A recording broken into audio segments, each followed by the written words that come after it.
Sun God Nika, mortal na kaaway pala noon si Davy Jones. Sa recent chapter nga ng manga, nabanggit ng narrator na itong si Rax Disebek daw, wini-worship yung karakter na may pangalang Davy Jones. At dahil nga dito, muling nabuksan yung topic patungkol kay Davy Jones. Bali, sino nga ba itong si Davy Jones? At ano nga ba possibly yung role niya sa kwento netong One Piece? In chapter 306 nga, ni-reveal ni Nico Robin yung patungkol kay Davy Jones. Isa nga daw itong legendary pirate mula long ago pa. Nakatira nga daw ito sa pinakailalim ng karagatan. In SBS Volume 38 naman, dinagdagan pa nga ni Oda yung information patungkol kay Davy Jones. Base nga sa information dito, sinasabi nga na na-cursed o sinumpa daw itong si Davy Jones ng isang devil o ng isang demon na manirahan sa ilalim ng karagatan. At all throughout daw sa history, may mangilan-ngilang pirata ang wini-worship na itong si Davy Jones. Bali, may myth or legend nga rin daw na sinasabing kung anumang barko o treasure ang lumubog sa seafloor, sinasabing napupunta daw ito sa locker ni Davy Jones. Since sa seafloor nga daw siya nakatira, kaya it makes sense na sa kanya daw napupunta yung mga nawawalang treasure na lumulubog sa karagatan. In short,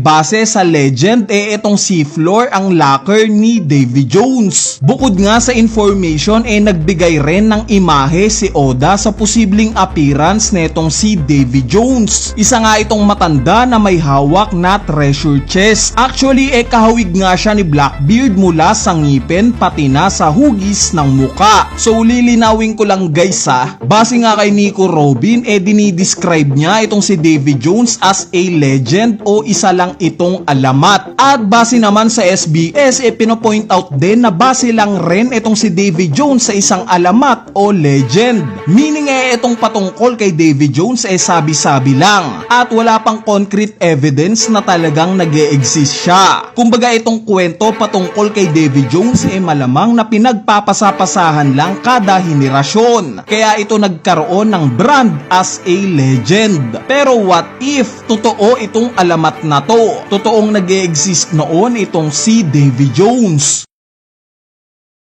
Dahil kung babalikan nga natin yung chapter 1018, dito nga unang nabanggit yung patungkol sa Sun God Nika. Sinasabi nga na nung time daw na nakulong si Husu sa Merijoa, narinig daw niya sa mga slaves dito yung patungkol sa isang legend na meron daw legendary warrior ang magliligtas sa kanila. So base nga kay Husu, kwento-kwento lang o alamat lang rin itong patungkol sa Sun God Nika. Pero as the story goes on nga, nalaman natin na hindi lang pala legend itong Sun God Nika. Totoong nag-e-exist ito. Dahil ni-reveal nga na yung devil fruit pala ni Luffy, in fact na yung Hito-Hito no Mi, model Sun God Nika. Meaning totoo at hindi lang galing sa kwento itong Sun God Nika. Ngayon kung i-apply nga natin yung logic ng pagiging legend ng Sun God Nika sa pagiging legend din netong si Davy Jones, I assume na totoo ring nag-e-exist noon itong si Davy Jones. Yes, alam ko na marami kayong nababasang mga theories patungkol kay Davy Jones at pinoportray nga nila na itong si Davy Jones daw kasing ira ni Joy Boy. Pero para sa akin nga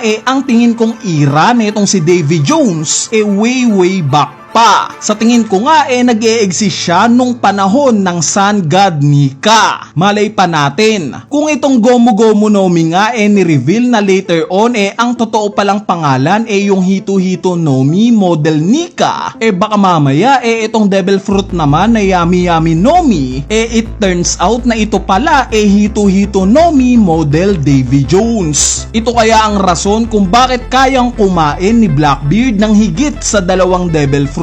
Dahil kaya sa Yami Yami no Mi nagagawang magkaroon ng locker sa katawan ni Blackbeard. Anyway, kung si Davy Jones nga ang mortal na karibal ng Sun God Nika nung unang panahon, sino-sino naman kaya ang magkakakaribal sa mga sumunod na taon? Bali sa current era nga obviously na sila Luffy at Blackbeard. Sa era naman ni Rox D. Sebek approximately 40 to 50 years ago, syempre itong sila Roger at Sebek. 800 years ago naman syempre sa side ng Sun God Nika itong si Joy Boy. At itong sa side naman ni Davy Jones ang tingin ko nga itong si Vanderdecken. So sino ba itong si Vanderdecken? Siya nga ang captain ng Flying Dutchman. Nakilala nga natin siya during Fishman Island arc. Base nga sa kwento isa ring legend itong si Vanderdecken. Sinasabi nga na hundreds of years ago na daw nag-exist itong si Vanderdecken. Isang gabi nga daw pinatay ni Decken itong buong pirate crew niya. At dahil dito pinarusahan daw siya ng isang god at binigyan ng curse o sumpa. Sumpa na habang buhay daw na magwawander yung barko niya sa karagatan. Dagdag impormasyon pa nga na at some point daw napadpad itong si Vanderdecken sa seafloor kung saan natuklasan daw niya yung patungkol sa mermaid princess na merong kakayanang kontrolin ang mga sea kings, which is alam naman nating ito ang kakayanan ng ancient weapon na Poseidon. Pero hindi nga daw nagtagumpay si Decken sa mission niyang to at namatay siya sa mismong Fishman Island. So base nga sa legend na to may tatlong information nga ang kumonekta kila Sebek, Blackbeard at Davy Jones. Sa part nga ni Davy Jones halos similar nga sila ng kwento ni Vanderdecken. Parehas nga silang isinumpa o binigyan ng curse. Ang pinagkaiba nga lang ang may gawa nung kay Vanderdecken sinasabing isang god. At itong sumpa naman na nakuha ni Davy Jones mula naman daw sa isang demonyo o devil. Sa part naman ng koneksyon ni Decken kay Blackbeard, itong sinasabing pinatay daw ni Decken yung buong pirate crew niya, which is similar nga ito sa ginawa ni Blackbeard na pagpatay rin sa sarili niyang kagrupo na si Touch. At itong koneksyon naman niya kay Rox D. Sebek itong pagpupursige o pag-achieve ng mas malakas na kapangyarihan. Dahil nga sa pinupursue ni Decken na makuha ang isang ancient weapon na Poseidon, mahalin tulad nga natin to kay Rox D. Sebek na grabe din yung mithiin na maging hari naman ng mundo. So alam naman natin na currently nag-e-exist pa rin itong descendant ni Vanderdecken. Ito nga si Vanderdecken the Ninth. Nakilala nga natin siya during Fishman Island arc. Siya nga ang kaapu-apu-apu-apuhan na itong original na si Vanderdecken. Base nga sa information niya siya na daw ang ikawalong descendant ni Vanderdecken. Bali assuming na itong lahi nila tumatagal ng 100 years old. Timeline wise nga pasok itong original na Vanderdecken sa timeline ni Joy Boy 800 years ago. Since itong nag-e-exist nga ngayon na Vanderdecken ikawalo ng descendant.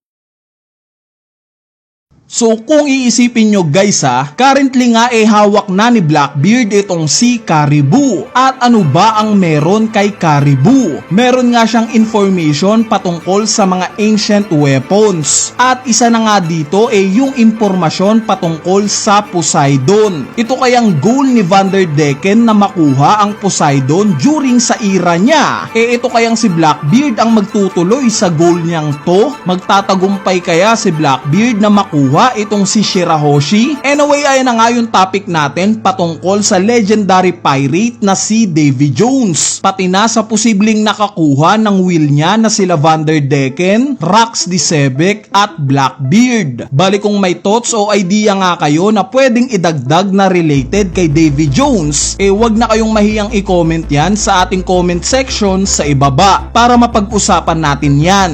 So yun lang, peace!